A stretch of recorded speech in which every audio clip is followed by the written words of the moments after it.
प्रश्न क्रमांक 1. सुवर्णदंड हे कोणत्या देशाचे प्रतीक आहे? America, Iran, Bharat, Pakistan. तर या प्रश्नाचे योग्य उत्तर आहे पर्याय क्रमांक 1 अमेरिका. पर्यायामध्ये इराण, या इराण देशाचे प्रतीक आहे गुलाबाचे फूल. भारत या देशाचे प्रतीक आहे अशोक स्तंभ. पाकिस्तान या देशाचे प्रतीक आहे चंद्रकोर आणि तारा. मित्रांनो, यासोबतच काही देशाच्या प्रतीक आपण पाहूया. ऑस्ट्रेलिया या देशाचे प्रतीक आहे कांगारू. श्रीलंका या देशाचे प्रतीक आहे सिंह. तसेच नेदरलँड या देशाचे सुद्धा प्रतीक आहे सिंह. आणि नॉर्वे या देशाचे प्रतीक आहे सिंहच. जपान या देशाचे प्रतीक आहे शेवंतीचे फूल. इटली या देशाचे प्रतीक आहे पांढरी लिली फूल. फ्रान्स या देशाचे प्रतीक आहे लिलीचे फूल. तर या प्रश्नाचे योग्य उत्तर राहील पर्याय क्रमांक 1 अमेरिका. प्रश्न क्रमांक 2.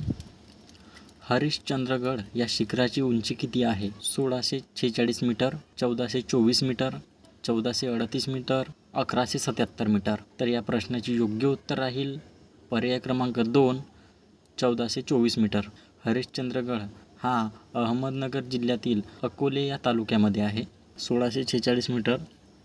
कळसुबाई शिखर महाराष्ट्रातील सर्वात उंच शिखर मानले जाते आणि हे सुद्धा अहमदनगर जिल्ह्यातील अकोले या तालुक्यामध्ये आहे. 1438 मीटर सातारा जिल्ह्यातील महाबळेश्वर या ठिकाणी असलेले हे महाबळेश्वर हे शिखर, या शिखराची उंची 1438 मीटर आहे. 4 नंबरवर आहे वैराट शिखर. अमरावती जिल्ह्यातील 1177 मीटर उंचीवर असलेले हे शिखर अमरावती जिल्ह्यात आहे. तर या प्रश्नाचे योग्य उत्तर राहील पर्याय क्रमांक 2 1424 मीटर.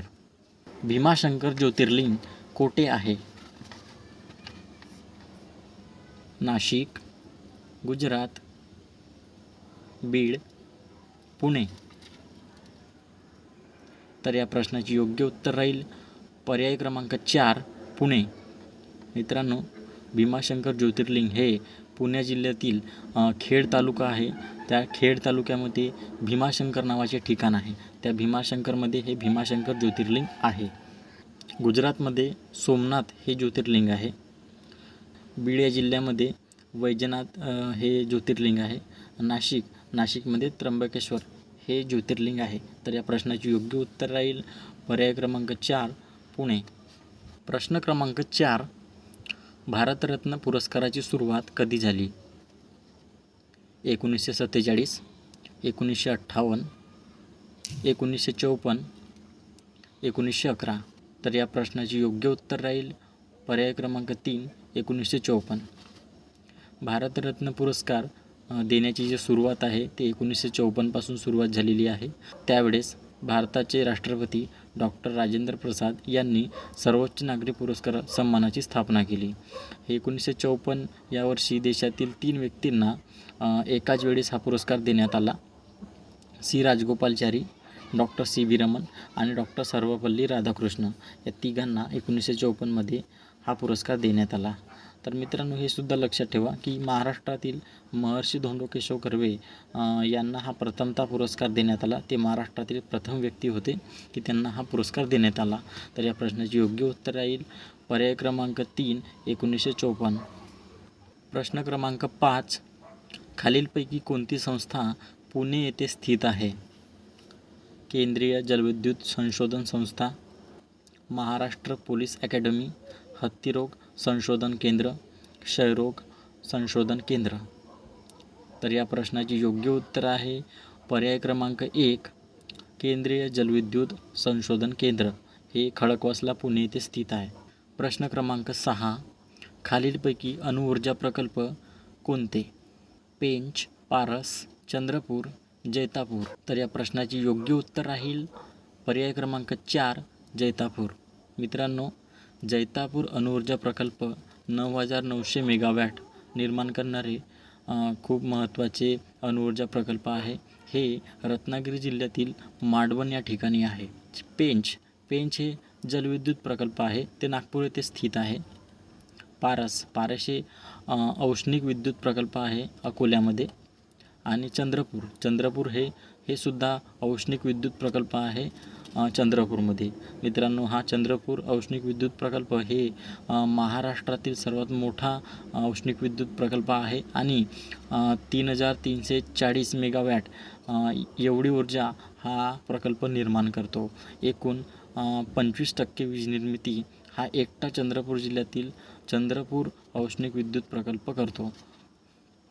पण या प्रश्नाचे योग्य उत्तर राहील पर्याय क्रमांक 4 जैतापूर. प्रश्न क्रमांक 7, वैनगंगा नदी कोठून उगम पावते?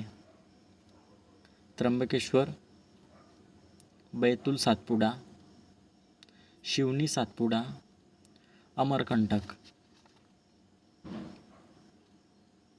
तर या प्रश्नाचे योग्य उत्तर राहील पर्याय क्रमांक 3 शिवनी सातपुडा. मित्रांनो, मध्य प्रदेश राज्यातील शिवनी तालुका आणि सातपुडा पर्वत, त्या सातपुडा पर्वतामधून या वैनगंगा नदीचा उगम होतो.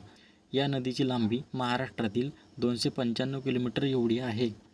तसेच त्र्यंबकेश्वर या ठिकाणाहून गोदावरी नदीचा उगम होतो आणि ही महाराष्ट्रातील सर्वात मोठी नदी मानली जाते. या नदीची महाराष्ट्रातील लांबी 668 किलोमीटर एवढी आहे. अमरकंटक या ठिकाणाहून नर्मदा नदीचा उगम होतो आणि या नर्मदा नदीला प्रवास आहे महाराष्ट्रातील तो 54 किलोमीटर आहे. तसेच बैतूल सातपुडा हे मध्य प्रदेश राज्यातील बैतूल सातपुडा पर्वतरांग आहे. त्या पर्वतरांगेमधून वर्धा नदीचा उगम होतो आणि ही वर्धा नदी आपल्या महाराष्ट्रातून 455 किलोमीटर एवढी प्रवास करते. तर या प्रश्नाचे योग्य उत्तर आहे पर्याय क्रमांक 3 शिवनी सातपुडा.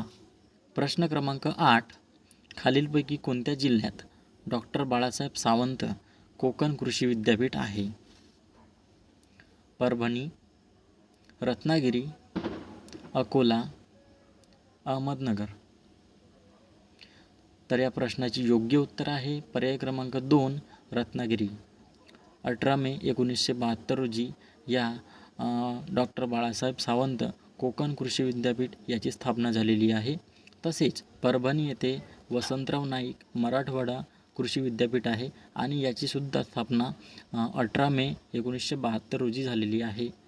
अकोल्याला डॉक्टर पंजाबराव देशमुख कृषी विद्यापीठ आहे आणि याची जी स्थापना आहे 20 ऑक्टोंबर 1969 रोजी झालेली आहे. अहमदनगरमध्ये महात्मा फुले कृषी विद्यापीठ आहे आणि याची स्थापना 29 मार्च 1968 रोजी झालेली आहे. तर या प्रश्नाचे योग्य उत्तर राहील पर्याय क्रमांक 2 रत्नागिरी. प्रश्न क्रमांक 9, नाशिक जिल्ह्यात खालीलपैकी कोणते पक्षी अभयारण्य आहे? मालवण, चपराळा, नांदूर मधमेश्वर, नागझिरा. तर या प्रश्नाचे योग्य उत्तर आहे पर्याय क्रमांक 3 नांदूर मधमेश्वर. मित्रांनो, नांदूर मधमेश्वर हे नाशिक जिल्ह्यातील एक महत्त्वाचे पक्षी अभयारण्य आहे आणि याला महाराष्ट्राचे भरतपूर म्हणून सुद्धा ओळखले जाते. तसेच चपराळा हे पक्षी अभयारण्य गडचिरोली या जिल्ह्यामध्ये आहे. मालवण हे पक्षी अभयारण्य सिंधुदुर्ग जिल्ह्यामध्ये आहे.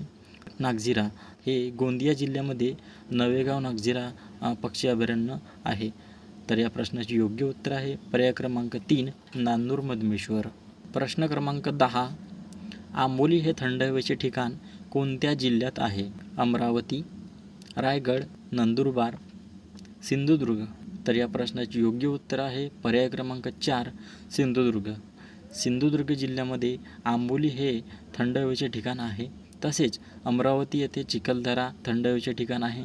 रायगड येथे माथेरॉन हे थंड हवेचे ठिकाण आहे आणि नंदुरबार येथे तोरणमाळ नावाच्या टेकड्या आहेत, त्याच्यामध्ये हे थंड हवेचे ठिकाण आहे. तर या प्रश्नाचे योग्य उत्तर आहे पर्याय क्रमांक 4 सिंधुदुर्ग.